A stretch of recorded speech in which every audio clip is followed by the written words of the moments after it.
Chapter 8. Port Angeles. Jess drove faster than the Chief, so we made it to Port Angeles by 4. It had been a while since I'd had a girls' night out, and the estrogen rush was invigorating.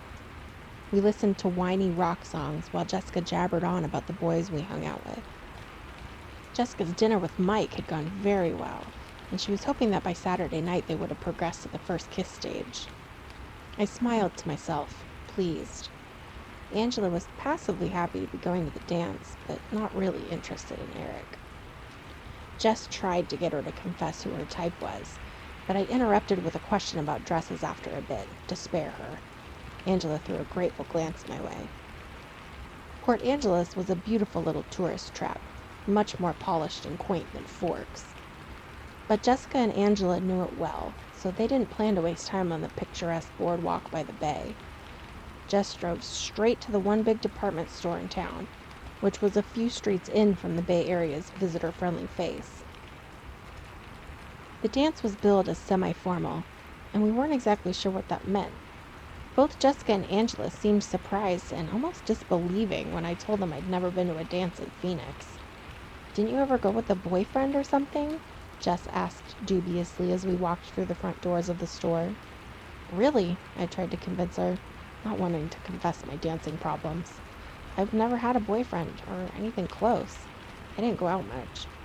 "Why not?" Jessica demanded. "No one asked me," I answered honestly. She looked skeptical. "People ask you out here," she reminded me, "and you tell them no." We were in the junior section now, scanning the racks for dress-up clothes. "Well, except for Tyler," Angela amended quietly. "Excuse me?" I gasped. "What did you say?" "Tyler told everyone he's taking you to prom," Jessica informed me with suspicious eyes. "He said what?" I sounded like I was choking. "I told you it wasn't true," Angela murmured to Jessica. I was silent, still lost in shock that was quickly turning to irritation. But we had found the dress racks, and now we had work to do. "That's why Lauren doesn't like you," Jessica giggled while we pawed through the clothes. I ground my teeth. "Do you think that if I ran him over with my truck, he would stop feeling guilty about the accident? That he might give up on making amends and call it even?" "Maybe," Jess snickered, "if that's why he's doing this." The dress selection wasn't large, but both of them found a few things to try on. I sat on a low chair just inside the dressing room by the three-way mirror, trying to control my fuming. Jess was torn between two. One a long, strapless basic black number. The other a knee-length electric blue with spaghetti straps. I encouraged her to go with the blue. Why not play up the eyes? Angela chose a pale pink dress that draped around her frame nicely and brought out honey tints in her light brown hair. I complimented them both generously and helped by returning the rejects to their racks. The whole process was much shorter and easier than similar trips I'd taken with Renee at home. I guess there was something to be said for limited choices. We headed over to shoes and accessories. While they tried things on, I merely watched and critiqued, not in the mood to shop for myself, though I did need new shoes. The girls' night high was wearing off in the wake of my annoyance at Tyler, leaving room for the gloom to move back in. "Angela," I began, hesitant, while she was trying on a pair of pink strappy heels. She was overjoyed to have a date tall enough that she could wear high heels at all. Jessica had drifted to the jewelry counter, and we were alone. "Yes?" She held her leg out, twisting her ankle to get a better view of the shoe. I chickened out. "I like those. I think I'll get them, though they'll never match anything but the one dress," she mused. "Oh, go ahead. They're on sale," I encouraged. She smiled, putting the lid back on a box that contained more practical-looking off-white shoes. I tried again. Angela," she looked up curiously, "is it normal for the Cullens," I kept my eyes on the shoes, "to be out of school a lot?" I failed miserably in my attempt to sound nonchalant. "Yes, When the weather is good, they go backpacking all the time. Even the doctor. They're all real outdoorsy, she told me quietly, examining her shoes too. She didn't ask one question, let alone the hundreds that Jessica would have unleashed. I was beginning to really like Angela. Oh. I let the subject drop as Jessica returned to show us the rhinestone jewelry she'd found to match her silver shoes. We planned to go to dinner at a little Italian restaurant on the boardwalk, but the dress shopping hadn't taken as long as we expected. Jess and Angela were going to take their clothes back to the car and then walk down to the bay. I told them I would meet them at the restaurant in an hour. I wanted to look for a bookstore. They were both willing to come with me, but I encouraged them to go have fun. They didn't know how preoccupied I could get when surrounded by books. It was something I preferred to do alone. They walked off to the car, chattering happily, and I headed in the direction Jess pointed out. I had no trouble finding the bookstore, but it wasn't what I was looking for. The windows were full of crystals, dream catchers, and books about spiritual healing. I didn't even go inside. Through the glass, I could see a 50-year-old woman with long gray hair worn straight down her back, clad in a dress right out of the 60s, smiling welcomingly from behind the counter. I decided that was one conversation I could skip. There had to be a normal bookstore in town. I meandered through the streets, which were filling up with the end of the workday traffic, and hoped I was heading toward downtown. I wasn't paying as much attention as I should to where I was going. I was wrestling with despair. I was trying so hard not to think about him and what Angela had said. And more than anything, trying to beat down my hopes for Saturday, fearing a disappointment more painful than the rest. When I looked up to see someone's silver Volvo parked along the street, and it all came crashing down on me. Stupid, unreliable vampire, I thought to myself. I stomped along in a southerly direction, toward some glass-fronted shops that looked promising. But when I got to them, they were just a repair shop in a vacant space. I still had too much time to go looking for Jess and Angela yet, and I definitely needed to get my mood in hand before I met back up with them. I ran my fingers through my hair a couple of times and took some deep breaths before I continued around the corner. I started to realize, as I crossed another road, that I was going in the wrong direction. The little foot traffic I had seen was going north, and it looked like the buildings here were mostly warehouses. I decided to turn east at the next corner, and then loop around after a few blocks and try my luck on a different street on the way back to the boardwalk. A group of 4 men turned around the corner I was headed for. Dressed too casually to be headed home from the office, they were too grimy to be tourists. As they approached me, I realized they weren't too many years older than I was. They were joking loudly among themselves, laughing raucously and punching each other's arms. I scooted as far to the inside of the sidewalk as I could to give them room, walking swiftly, looking past them to the corner. "Hey there," one of them called as they passed, and he had to be talking to me since no one else was around. I glanced up automatically. 2 of them had paused. The other 2 were slowing. The closest, a heavy-set, dark-haired man in his early 20s, seemed to be the one who had spoken. He was wearing a flannel shirt open over a dirty t-shirt, cut-off jeans, and sandals. He took a half step toward me. "Hello," I mumbled, a knee-jerk reaction. Then I quickly looked away and walked faster toward the corner. I could hear them laughing at full volume behind me. "Hey, wait!" one of them called after me again, but I kept my head down and rounded the corner with a sigh of relief. I could still hear them chortling behind me. I found myself on a sidewalk leading past the backs of several somber-colored warehouses, each with large bay doors for unloading trucks, padlocked for the night. The south side of the street had no sidewalk, only a chain-link fence topped with barbed wire, protecting some kind of engine parts storage yard. I'd wandered far past the part of Port Angeles that I, as a guest, was intended to see. It was getting dark, I realized, the clouds finally returning, piling up on the western horizon, creating an early sunset. The eastern sky was still clear, but graying, shot through with streaks of pink and orange. I'd left my jacket in the car, and a sudden shiver made me cross my arms tightly across my chest. A single van passed me, and then the road was empty. The sky darkened further, and as I looked over my shoulder to glare at the offending cloud, I realized with a shock that two men were walking quietly, 20 feet behind me. They were from the same group I'd passed at the corner, though neither was the dark one who'd spoken to me. I turned my head forward at once, quickening my pace. A chill that had nothing to do with the weather made me shiver again. My purse was on a shoulder strap, and I had it slung across my body, the way you were supposed to wear it so it wouldn't get snatched. I knew exactly where my pepper spray was, still in my duffel bag under the bed, never unpacked. I didn't have much money with me, just a 20 and some ones, and I thought about accidentally dropping my bag and walking away. But a small, frightened voice in the back of my mind warned me that they might be something worse than thieves. I listened intently to their quiet footsteps, which were much too quiet when compared to the boisterous noise they'd been making earlier, and it didn't sound like they were speeding up or getting any closer to me. Breathe, I had to remind myself. You don't know that they're following you.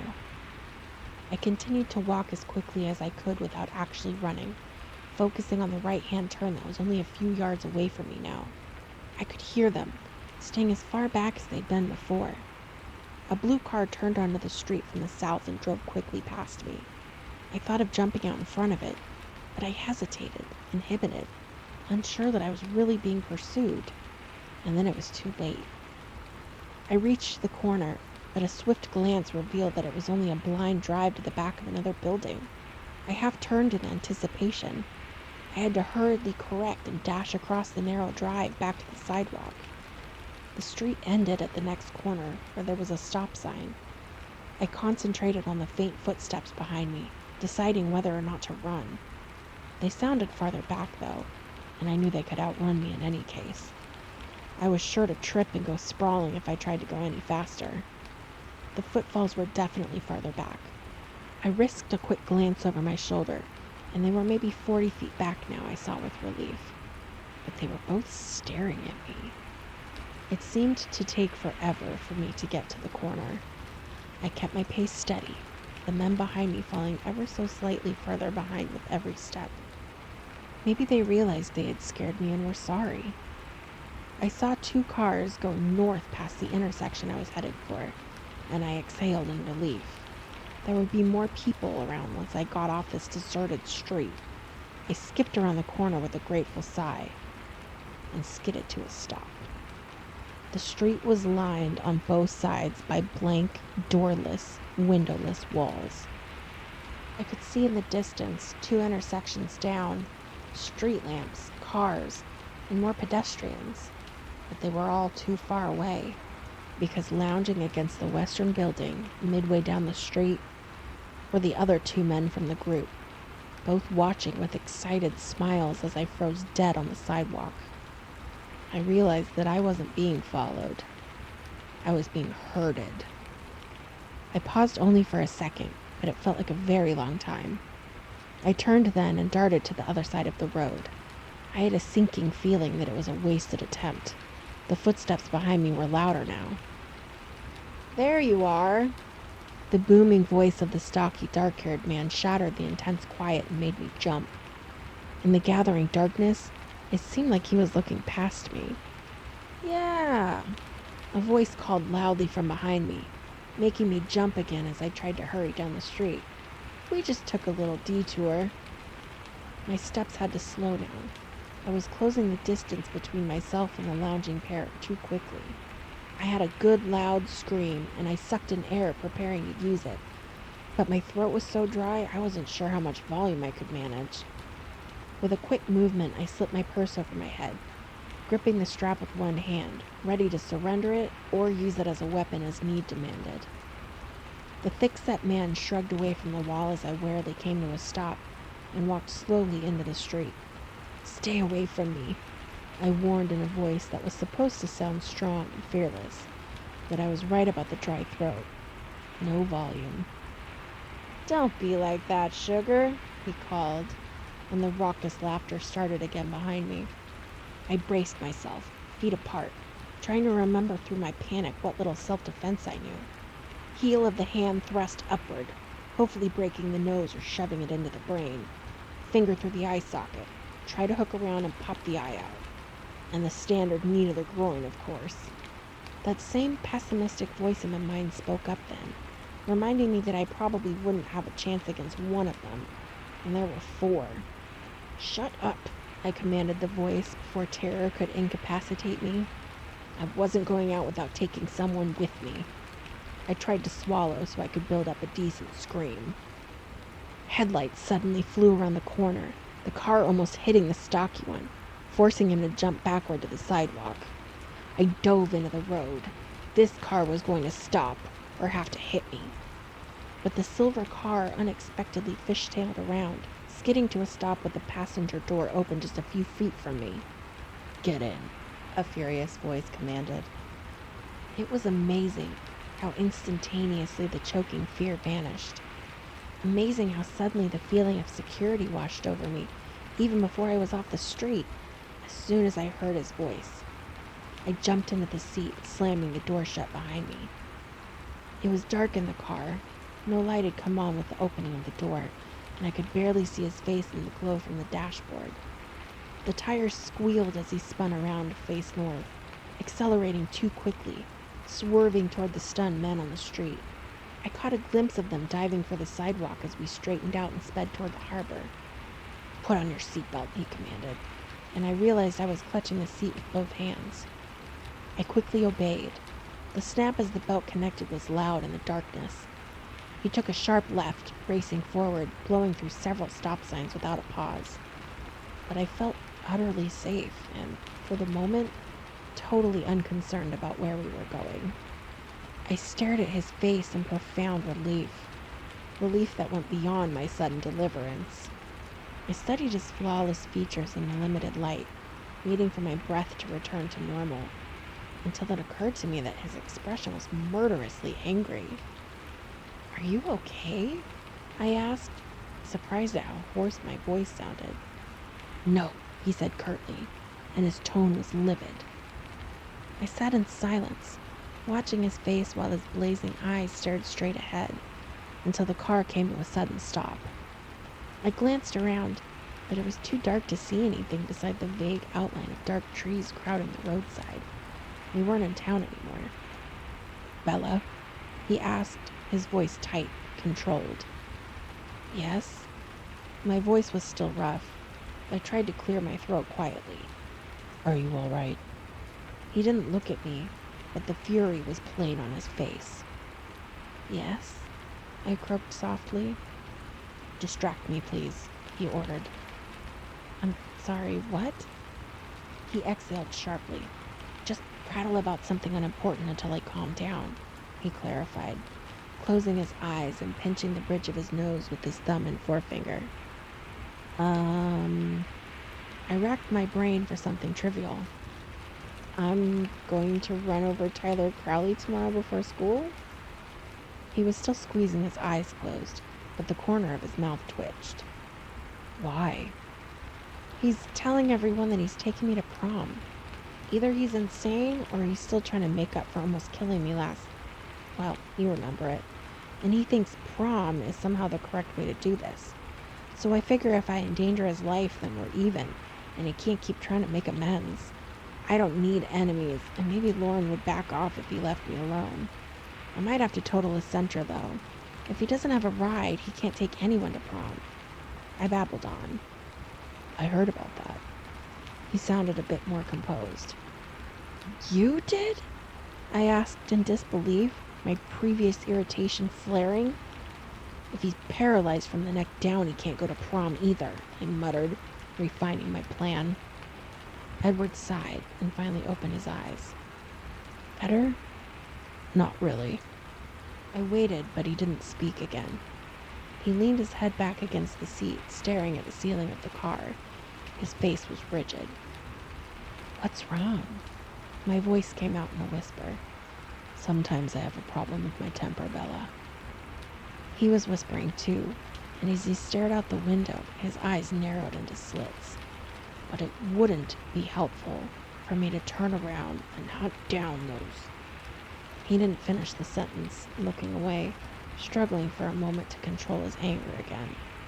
At least, he continued, that's what I'm trying to convince myself. Oh. The word seemed inadequate, but I couldn't think of a better response. We sat in silence again. I glanced at the clock on the dashboard. It was past 6:30. Jessica and Angela will be worried, I murmured. I was supposed to meet them.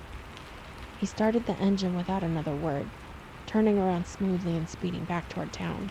We were under the streetlights in no time at all, still going too fast, weaving with ease through the cars slowly cruising the boardwalk.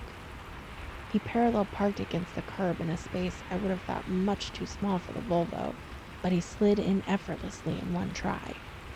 I looked out the window to see the lights of La Bella Italia, and Jess and Angela just leaving, pacing anxiously away from us. How did you know where... I began, but then I just shook my head. I heard the door open and turned to see him getting out. What are you doing? I asked. I'm taking you to dinner. He smiled slightly, but his eyes were hard. He stepped out of the car and slammed the door. I fumbled with my seatbelt and then hurried to get out of the car as well. He was waiting for me on the sidewalk. He spoke before I could. Go stop Jessica and Angela before I have to track them down too. I don't think I could restrain myself if I ran into your other friends again. I shivered at the threat in his voice. Jess, Angela, I yelled after them, waving when they turned. They rushed back to me, the pronounced relief on both their faces simultaneously changing to surprise as they saw who I was standing next to. They hesitated a few feet from us. Where have you been? Jessica's voice was suspicious. I got lost, I admitted sheepishly, and then I ran into Edward. I gestured toward him. Would it be all right if I joined you? He asked in his silken, irresistible voice. I could see from their staggered expressions that he'd never unleashed his talents on them before. Sure, Jessica breathed. Actually, Bella, we already ate while we were waiting. Sorry, Angela confessed. That's fine. I'm not hungry, I shrugged. I think you should eat something. Edward's voice was low, but full of authority. He looked up at Jessica and spoke slightly louder. Do you mind if I drive Bella home tonight? That way you won't have to wait while she eats. No problem, I guess. She bit her lip, trying to figure out from my expression whether that was what I wanted. I winked at her. I wanted nothing more than to be alone with my perpetual savior. There were so many questions that I couldn't bombard him with till we were by ourselves. Okay. Angela was quicker than Jessica. See you tomorrow, Bella. Edward? She grabbed Jessica's hand and pulled her toward the car, which I could see a little ways away, parked across First Street. As they got in, Jessica turned and waved, her face eager with curiosity. I waved back, waiting for them to drive away before I turned to face him. Honestly, I'm not hungry, I insisted, looking up to scrutinize his face. His expression was unreadable. Humor me. He walked to the door of the restaurant and held it open with an obstinate expression. Obviously, there would be no further discussion. I walked past him into the restaurant with a resigned sigh. The restaurant wasn't crowded. It was the off-season in Port Angeles. The host was female, and I understood the look in her eyes as she assessed Edward. She welcomed him a little more warmly than necessary. I was surprised by how much that bothered me. She was several inches taller than I was, and unnaturally blonde. A table for two. His voice was alluring, whether he was aiming for that or not. I saw her eyes flicker to me and then away, satisfied by my obvious ordinariness, and by the cautious, no-contact space Edward kept between us. She led us to a table big enough for four in the center of the most crowded area of the dining room. I was about to sit, but Edward shook his head at me. Perhaps something more private, he insisted quietly to the host. I wasn't sure, but it looked like he smoothly handed her a tip. I'd never seen anyone refuse a table, except in old movies. Sure. She sounded as surprised as I was. She turned and led us around a partition to a small ring of booths, all of them empty. How's this? Perfect. He flashed his gleaming smile, dazing her momentarily. Uh, um, she shook her head, blinking. Your server will be right out. She walked away unsteadily. You really shouldn't do that to people, I criticized. It's hardly fair. Do what? Dazzle them like that. She's probably hyperventilating in the kitchen right now. He seemed confused. Oh, come on, I said dubiously. You have to know the effect you have on people. He tilted his head to one side, and his eyes were curious. I dazzle people? You haven't noticed? Do you think everybody gets their way so easily? He ignored my questions. Do I dazzle you? Frequently, I admitted. And then our server arrived, her face expectant. The hostess had definitely dished behind the scenes, and this new girl didn't look disappointed. She flipped a strand of short black hair behind one ear and smiled with unnecessary warmth. Hello, my name is Amber and I'll be your server tonight. What can I get you to drink? I didn't miss that she was speaking only to him. He looked at me. I'll have a Coke? It sounded like a question. 2 Cokes, he said. I'll be right back with that, she assured him with another unnecessary smile. But he didn't see it. He was watching me. What? I asked when she left. His eyes stayed fixed on my face. How are you feeling? I'm fine, I replied, surprised by his intensity. You don't feel dizzy, sick, cold? Should I? He chuckled at my puzzled tone. Well, I'm actually waiting for you to go into shock. His face twisted up into that perfect, crooked smile. I don't think that will happen, I said, after I could breathe again. I've always been very good at repressing unpleasant things. Just the same, I'll feel better when you have some sugar and food in you. Right on cue, the waitress appeared with our drinks and a basket of breadsticks. She stood with her back to me as she placed them on the table. Are you ready to order? She asked Edward. Bella? He asked. She turned unwillingly toward me. I picked the first thing I saw on the menu. I'll have the mushroom ravioli. And you? She turned back to him with a smile. Nothing for me, he said. Of course not. Let me know if you change your mind. The coy smile was still in place, but he wasn't looking at her, and she left dissatisfied.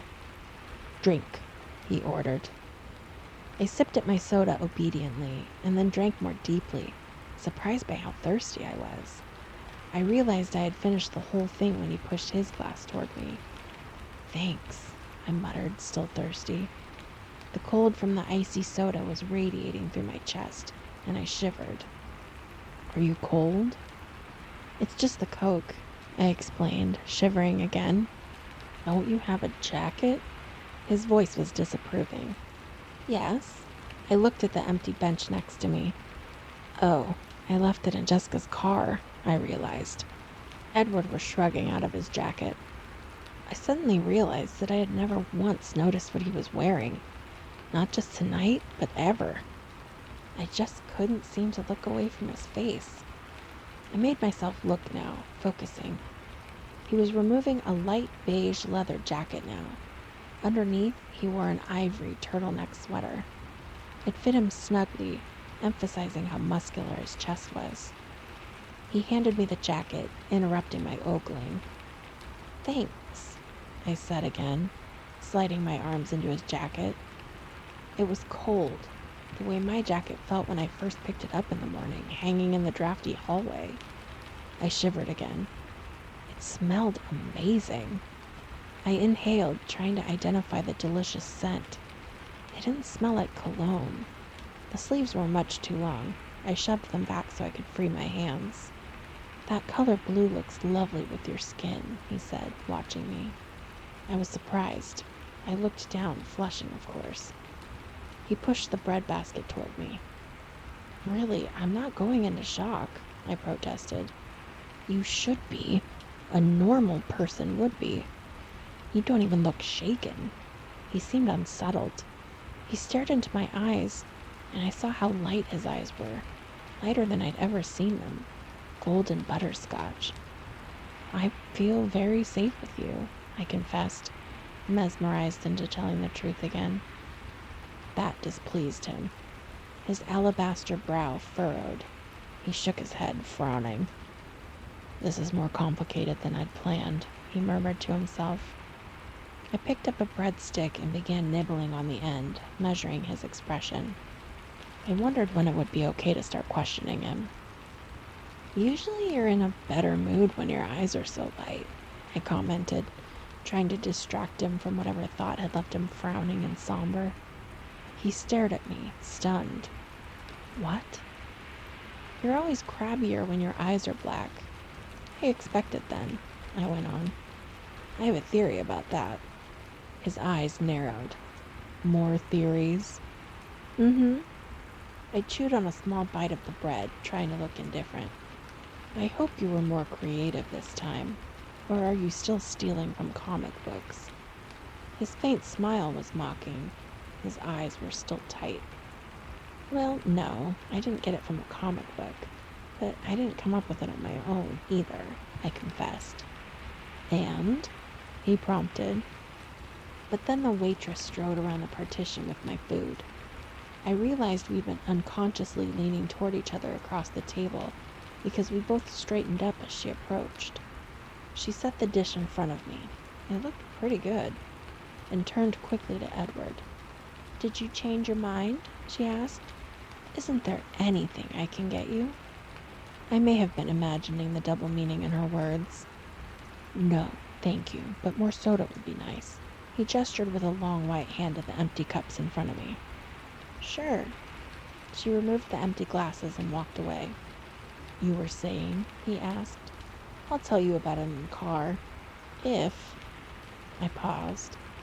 There are conditions? He raised one eyebrow, his voice ominous. I do have a few questions, of course. Of course. The waitress was back with 2 more Cokes. She sat them down without a word this time, and left again. I took a sip.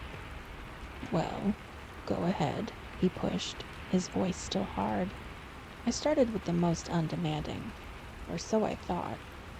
Why are you in Port Angeles?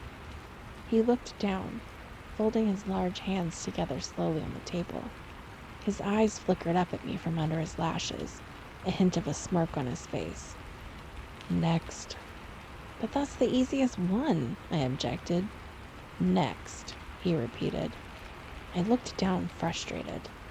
I unrolled my silverware, picked up my fork, and carefully speared a ravioli. I put it in my mouth slowly, still looking down, chewing while I thought. The mushrooms were good. I swallowed and took another sip of Coke before I looked up. Okay, then. I glared at him and continued slowly. Let's say, hypothetically of course, that someone could know what people are thinking. Read minds, with a few exceptions. Just one exception, he corrected, hypothetically. All right, with one exception then. I was thrilled that he was playing along, but I tried to seem casual. How does that work? What are the limitations? How would that someone find someone else at exactly the right time? How would he know she was in trouble? I wondered if my convoluted questions even made sense. Hypothetically? He asked. Sure. Well, if that someone, let's call him Joe, I suggested. He smiled wryly. Joe, then. If Joe had been paying attention, the timing wouldn't have needed to be quite so exact. He shook his head, rolling his eyes. Only you could get into trouble in a town this small. You would have devastated their crime rate statistics for a decade, We were speaking of a hypothetical case, I reminded him frostily. He laughed at me, his eyes warm. Yes, we were, he agreed. Shall we call you Jane? How did you know? I asked, unable to curb my intensity. I realized I was leaning toward him again. He seemed to be wavering, torn by some internal dilemma. His eyes locked with mine, and I guessed he was making the decision right then whether or not to simply tell me the truth. You can trust me, you know, I murmured. I reached forward without thinking to touch his folded hands, but he slid them away minutely, and I pulled my hand back. I don't know if I have a choice anymore. His voice was almost a whisper. I was wrong. You're much more observant than I gave you credit for. I thought you were always right. I used to be. He shook his head again. I was wrong about you on one other thing as well. You're not a magnet for accidents. That's not a broad enough classification. You're a magnet for trouble. If there is anything dangerous within a 10-mile radius, it will invariably find you. And you put yourself into that category, I guessed. His face turned cold, expressionless, unequivocally. I stretched my hand across the table again, ignoring him when he pulled back slightly once more, to touch the back of his hand shyly with my fingertips. His skin was cold and hard, like a stone. Thank you. My voice was fervent with gratitude. That's twice now. His face softened. Let's not try for 3, agreed? I scowled, but nodded. He moved his hand out from under mine, placing both of his under the table, but he leaned toward me. I followed you to Port Angeles, he admitted, speaking in a rush. I've never tried to keep a specific person alive before, and it's much more troublesome than I would have believed. But that's probably just because it's you. Ordinary people seem to make it through the day without so many catastrophes. He paused. I wondered if it should bother me that he was following me. Instead, I felt a strange surge of pleasure. He stared, maybe wondering why my lips were curving into an involuntary smile. Did you ever think that maybe my number was up the first time with the van, and that you've been interfering with fate? I speculated, distracting myself. That wasn't the first time, he said, and his voice was hard to hear. I stared at him in amazement, but he was looking down. Your number was up the first time I met you. I felt a spasm of fear at his words, and the abrupt memory of his violent black glare that first day. But the overwhelming sense of safety I felt in his presence stifled it. By the time he looked up to read my eyes, there was no trace of fear in them. You remember? He asked, his angel face grave. Yes, I was calm. And yet, here you sit. There was a trace of disbelief in his voice. He raised one eyebrow. Yet, here I sit, because of you. I paused. Because somehow you knew how to find me today? I prompted. He pressed his lips together, staring at me through narrowed eyes, deciding again. His eyes flashed down to my full plate and then back at me. You eat, I'll talk, he bargained. I quickly scooped up another ravioli and popped it in my mouth. It's harder than it should be, keeping track of you. Usually I can find someone very easily, once I've heard their mind before. He looked at me anxiously, and I realized I had frozen. I made myself swallow, then stabbed another ravioli and tossed it in. I was keeping tabs on Jessica, not carefully. Like I said, only you could find trouble in Port Angeles. And at first I didn't notice when you took off on your own. Then, when I realized that you weren't with her anymore, I went looking for you at the bookstore I saw in her head. I could tell that you hadn't gone in and that you'd gone south, and I knew you would have to turn around soon. So I was just waiting for you, randomly searching through the thoughts of people on the street to see if anyone had noticed you so I would know where you were. I had no reason to be worried, but I was strangely anxious. He was lost in thought, staring past me, seeing things I couldn't imagine. I started to drive in circles, still listening. The sun was finally setting, and I was about to get out and follow you on foot. And then he stopped, clenching his teeth together in sudden fury. He made an effort to calm himself. Then what? I whispered. He continued to stare over my head. I heard what they were thinking, he growled, his upper lip curling slightly back over his teeth. I saw your face in his mind. He suddenly leaned forward, one elbow appearing on the table, his hand covering his eyes. The movement was so swift it startled me. It was very hard. You can't imagine how hard. For me to simply take you away and leave them alive. His voice was muffled by his arm. I could have let you go with Jessica and Angela, but I was afraid if you left me alone, I would go looking for them, he admitted in a whisper. I sat quietly, dazed, my thoughts incoherent. My hands were folded in my lap, and I was leaning weakly against the back of the seat. He still had his face in his hand, and he was as still as if he'd been carved from the stone his skin resembled. Finally, he looked up, his eyes seeking mine, full of his own questions. Are you ready to go home? He asked. I'm ready to leave, I qualified, overly grateful that we had the hour-long ride home together. I wasn't ready to say goodbye to him. The waitress appeared as if she'd been called, or watching. How are we doing? She asked Edward. We're ready for the check, thank you. His voice was quiet, rougher, still reflecting the strain of our conversation. It seemed to muddle her. He looked up, waiting. Sure, she stuttered. Here you go. She pulled a small leather folder from the front pocket of her black apron and handed it to him. There was a bill in his hand already. He slipped it into the folder and handed it right back to her. No change. He smiled, then he stood up, and I scrambled awkwardly to my feet. She smiled invitingly at him again. You have a nice evening. He didn't look away from me as he thanked her. I suppressed a smile.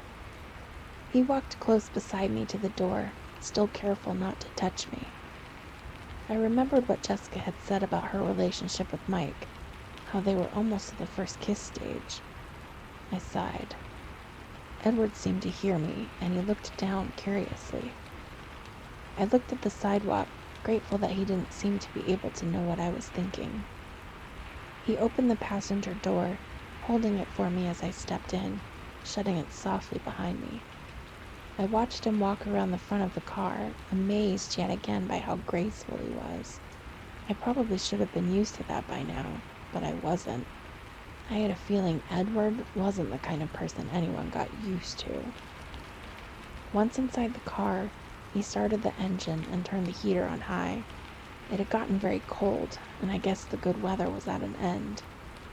I was warm in his jacket, though, breathing in the scent of it when I thought he couldn't see. Edward pulled out through the traffic, apparently without a glance, flipping around to head toward the freeway. Now, he said significantly, it's your turn.